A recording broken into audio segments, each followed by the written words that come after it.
Hola, hola mis amigos, ¿cómo están? Gusto de saludarlos.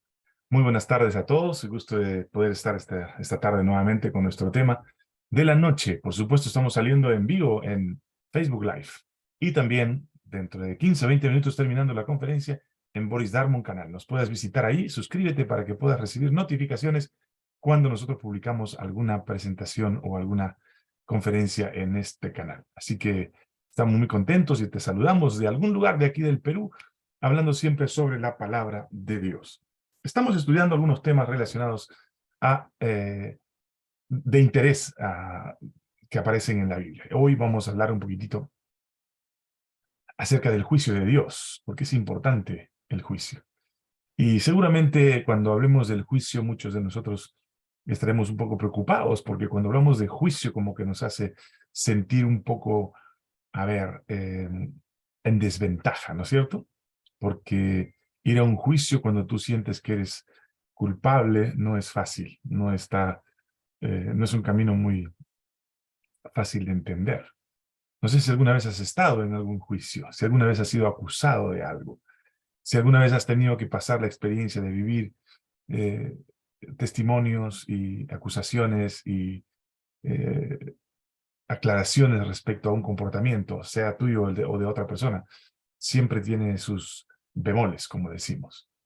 Cuando yo tenía solamente 16 años, mi padre pasó por una experiencia de acusación de la cual, gracias a Dios, fue de alguna manera liberado, pero no fue muy fácil llegar a una circunstancia así. Él había sido confundido por alguna persona de alguna manera por una situación que él no sabía. Finalmente, el juicio terminó y él siguió en casa con nosotros.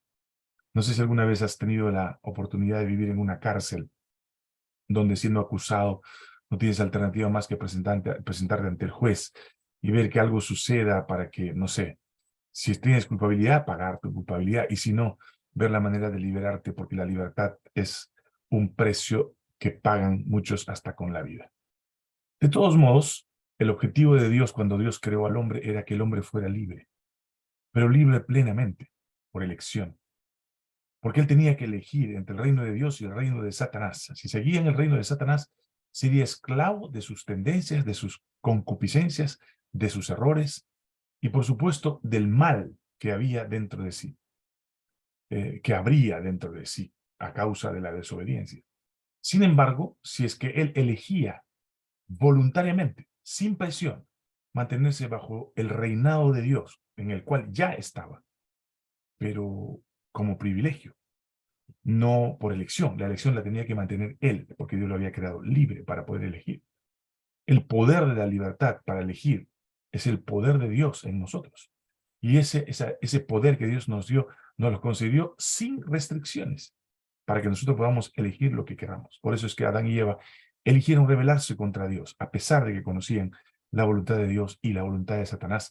Y ellos eligieron ser como Dios, o querer ser como Dios, tal como les había propuesto el enemigo de Dios. A raíz de esta elección, el hombre tomó un camino realmente peligroso. Su concupiscencia cundió toda su vida, sus acciones, sus pensamientos, sus palabras, su mirada, sus gustos. Todo fue conducido hacia el mal. Y tanto así que el hombre terminó siendo realmente esclavo del pecado. Hoy somos esclavos del pecado. Luchamos contra él y muchas veces no podemos, porque sabemos muy bien que está dentro de nosotros el mal. Es como una semilla que quiere producir buenos frutos, pero dentro de sí está ese sentimiento de conducción, inducción, de inclinación hacia lo malo. Y ahí está el gran problema del ser humano. El apóstol Pablo dice que lo que quiero hacer, no hago. Y lo que no quiero, eso hago. Ay, hombre de mí, hombre de muerte, cuerpo de muerte, ¿quién me podrá librar de este cuerpo? El apóstol Pablo es bien claro y él nos dice que adentro de nosotros tenemos la semilla del pecado, que constantemente nos conduce a obedecer las concupiscencias que están siendo inducidas por nuestro hombre. La palabra de Dios le llama el hombre viejo. Aquel que después de que conoce a Cristo se vuelve un hombre nuevo, pero hay un hombre viejo ahí adormecido que todavía vive dentro de nosotros. ¿Cuál es la solución? Ayer hablamos un poco acerca del arrepentimiento, la confesión, el perdón. Y por supuesto, el camino al perdón es el camino para abrir la puerta a la oportunidad para poder presentarnos delante de Dios en el juicio de Dios. Cada uno de nosotros, a través de la obra del Espíritu Santo, somos redarguidos para darnos cuenta de nuestra condición pecaminosa, para querer salir de él, porque ese Espíritu producirá en nosotros así el querer como el hacer por su buena voluntad. Y ese querer y hacer va a ser en favor de la salvación, en favor del perdón. Y por eso es sumamente importante que nosotros consideremos como una alternativa personal el tener que elegir a Dios, a Jesús, como nuestro intermediario, como nuestro juez, como nuestro abogado, para presentarnos delante del juicio de Dios. ¿Qué es lo que hace el juicio? Muchas veces nosotros cuando hablamos de juicio siempre hablamos en el contexto de la negatividad, de aquello que es malo, que es feo, que no podemos estar tranquilos, etcétera, etcétera. No nos ha pasado a todos, por alguna razón nos hemos acercado a un juzgado y hemos visto lo tenue, lo tenso que es ese lugar. La verdad que nos produce hasta aversión. Imagínense ustedes si en un juicio donde tiene que ver tu libertad y no necesariamente tu vida, te sientes así. Imagínate en un juicio donde está en juego tu vida eterna. Nos presentaremos delante de Dios, dice la palabra, porque delante de Dios daremos cuenta de todo lo que nosotros hemos pensado y hemos hecho. La pregunta es, ¿cómo podemos liberarnos de este problema? Hemos mencionado ya que a través del arrepentimiento y del perdón.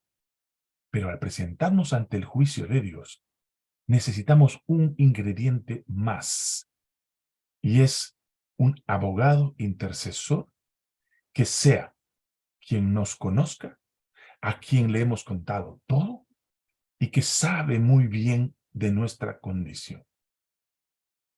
La palabra de Dios dice que Dios en su misericordia ha concentrado todo en el Hijo. Y tal vez no hemos considerado de una manera seria este concepto porque nuestra visión o nuestro concepto respecto a cómo se realiza un juicio siempre está en función de personas, pero cada una distinta de la otra. Tenemos un acusador, tenemos un defensor, tenemos un acusado, tenemos un escribano, tenemos un juez, etcétera, etcétera. En cada circunstancia o posición hay una persona diferente. Por eso nos cuesta un poco entender que el juicio de Dios se concentró en un solo ser, llamado Jesucristo. En él se concentra el juez, el abogado, el intercesor, el que toma el caso sobre sus hombros. Es más, en su sangre, porque su sangre y su sacrificio hacen propicio a todo aquel que se acerca a él, para que en el juicio sea absuelto por la fe que tiene en el sacrificio de Cristo. Cuando miramos a Jesucristo en el santuario, obrando como sumo sacerdote, tal como el sumo sacerdote en la tierra comía, participaba de la carne, el cebo o de la ceremonia misma, del sacrificio, etcétera, etcétera. Y todo ese proceso de intercesión que no lo vamos a pasar hoy día porque es largo, largo y muy complicado si es que no tenemos el tiempo necesario. Nos damos cuenta en el capítulo 8, 9 y 10, si quieren ustedes leer del libro de Hebreos. Yo tengo toda una conferencia acerca de Hebreos, vamos a tratar de mostrarla para que alguno pueda reconectarse con el tema. En el capítulo 8, 9 y 10 de Hebreos encontramos a Jesús tomando todas las posiciones en la hora del juicio. Él es el juez, él es el cordero, él es el sacerdote, el sumo sacerdote, él es el que presenta la ofrenda ante sí mismo. Y la pregunta que tú te harás, ¿por qué hace eso? ¿Cómo un ser como Jesús puede hacer eso? Eso es imposible. Tiene que ser ante una persona distinta, ante un ser distinto, en un juicio, en un lugar distinto.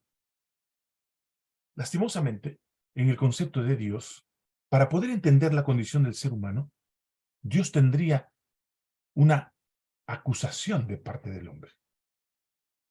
El Padre sería acusado de que nunca él experimentó la vida del hombre, incluso con el Espíritu Santo. Pero entonces Dios decidió, para que no existiera esa excusa y ninguna acusación de parte del hombre, y para que el hombre pudiera ser entendido en su plenitud, en su condición plena, después de cometer el pecado en Adán y Eva, Dios envió a su Hijo Jesucristo, hecho de carne. El Verbo se hizo carne y habitó entre nosotros. Una de las acusaciones del enemigo era que las leyes de Dios son imposibles de cumplir. Y Dios en su misericordia presentó a su Hijo Jesucristo como hombre para también cumplir la ley, porque así demostraría que siendo hombre era posible que Adán no pecara. Esa es la condición que muchos de nosotros no podemos ver en la obra de Jesucristo. Su vida inmaculada, sin pecado, porque no tenía la tendencia de Adán, Jesucristo cumplió lo que el universo exigía, que la ley de Dios sí es posible de cumplir cuando nosotros ponemos nuestras vidas en las manos del Creador. Entonces, bajo esta condición, siendo que Dios envió a su Hijo, Jesucristo, y se hizo hombre, entonces el Padre podría entender la condición humana a través de Jesucristo. Ahora, si Jesucristo tuviera que presentarse delante del Padre con cada caso de cada ser humano, y el Padre, sin haber participado de la carne humana, de la condición humana, pudiera preguntar al Hijo, ¿cuál es tu interpretación respecto de este fulano o de este sutano que viene contigo ante el juicio? El Hijo podrá decir, este ha confesado sus pecados, ha aceptado mi sacrificio, ha acogido la gracia que he presentado delante del universo y él debe ser declarado justo. Eso quiere decir que para que nosotros nos presentemos ante el juicio de Dios, necesitamos tener a nuestro intercesor, a nuestro interlocutor, no solamente interlocutor, sino nuestro justificador y finalmente nuestro redentor. Porque si nosotros tomamos la decisión de depender de aquel que se hizo carne, habitó entre nosotros y fue sin pecado y murió en la cruz y con su sangre propició nuestra salvación, entonces Él también propiciará el perdón y la justificación eterna de nuestras vidas. Dios el Padre concentró en Jesucristo toda la divinidad para salvar a la raza caída. Pero como lo hemos dicho anteriormente, nadie podrá alcanzar la salvación si finalmente no pone su vida en aquel que fue levantado en la cruz y con su sangre redimió al mundo de pecado. Mi querido amigo, esta noche quizás tú estás pensando y diciendo, ¿cómo hago para poder ser y tener a Jesús como mi único y suficiente interlocutor ante el juicio? Solo tienes que abrir tu corazón, solo tienes que abrir tu mente y decirle, Señor Jesús, aquí estoy, así como estoy, en mi condición de pecado, en mi condición de pecador. Te entrego en tus manos todo lo que tengo y todo lo que soy, para que tú seas en mí el que justifica, el que perdona, el que conduce, el que limpia y el que declara sin culpa, porque tú lo sabes todo.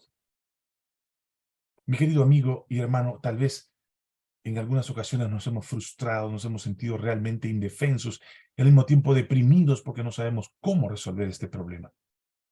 El problema es la inseguridad respecto de Dios y su misericordia para con nosotros, porque nosotros miramos más nuestro comportamiento y no la misericordia divina. Es que vivimos inseguros, sin saber si realmente Dios ha perdonado o va a perdonar y nos va a declarar justos delante del trono de Dios. Todo aquel que tiene escondida su vida en Jesucristo, dice el apóstol, podrá recibir o ser recibido en el reino de los cielos. Escóndete bajo las alas de aquel que abrió sus brazos para acogerte y que derramó su sangre para perdonarte y que vive hoy en la patria celestial e intercede por ti para asegurar tu salvación y la mía. Solamente en Jesucristo podemos alcanzar la salvación. Solamente en Jesucristo podemos ser declarados justos ante el juicio de Dios, porque Él presentará su sangre como precio por nuestro arrepentimiento, por el perdón concedido, de tal modo que nuestros pecados serán, dice figurativamente, lanzados en el fondo del mar, y nunca más Dios se acordará de ello. Es posible que tal vez no entiendas a plenitud esto, pero hay una cosa que sí puedes entender. Dale tu corazón y tu vida al único que puede llevarte ante el juicio y declararte justo por su misericordia. Porque si tú estás en Él, ya no apareces tú ante el juicio, sino Jesucristo y su sacrificio por ti. Porque Él suplanta tu vida de pecado por el perdón y su justicia por misericordia. Es la fe que tienes que poner en Jesucristo la que dará finalmente la puerta abierta para que Jesús pueda entrar y cenar contigo y sanar todas tus heridas y poner tu mira en aquello que viene por la eternidad. Jesús viene pronto en las nubes de los cielos.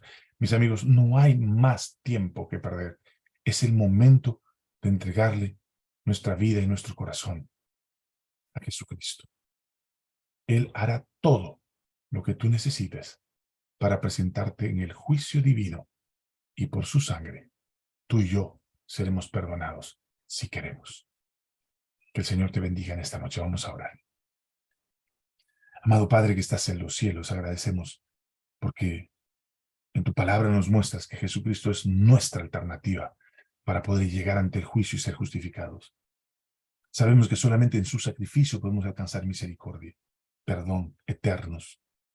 Por eso, Señor, esta noche te abrimos nuestra mente y nuestro corazón para que con tu Espíritu nos ayudes a ponernos en las manos de Jesús, para que Él sea nuestro conductor, nuestro interlocutor ante el juicio, y que su sangre por la fe en Él pueda limpiarnos de todo pecado y seamos finalmente declarados justos delante de tu trono. Te entregamos nuestros planes, nuestros negocios, nuestra familia, nuestros hijos, nietos y todos los que pertenecemos aquí. Bendícelos. Bendice a mis amigos que están escuchando tu palabra. Dales paz, porque en Jesús, ante el juicio, seremos perdonados. En su nombre te pedimos todo. Amén. Amén. Que Dios bendiga su palabra, mi querido amigo. Que Dios te ayude a poder encontrar paz al lado de Jesucristo, porque solamente Él ante el juicio puede declararte justo, si tú así lo quieres. Pídele perdón, entrégale tu vida. Hoy es la oportunidad. Te lo dice este humilde servidor, que simplemente como un instrumento base frágil trata de explicarte lo que Dios está haciendo por nosotros. Que Dios te bendiga. No olvides de buscarnos en Boris Darmon Canal. Comparte este mensaje si te gustó. Que Dios te bendiga. Un servidor de siempre, Boris Darmon. Nos vemos mañana. Chao, chao.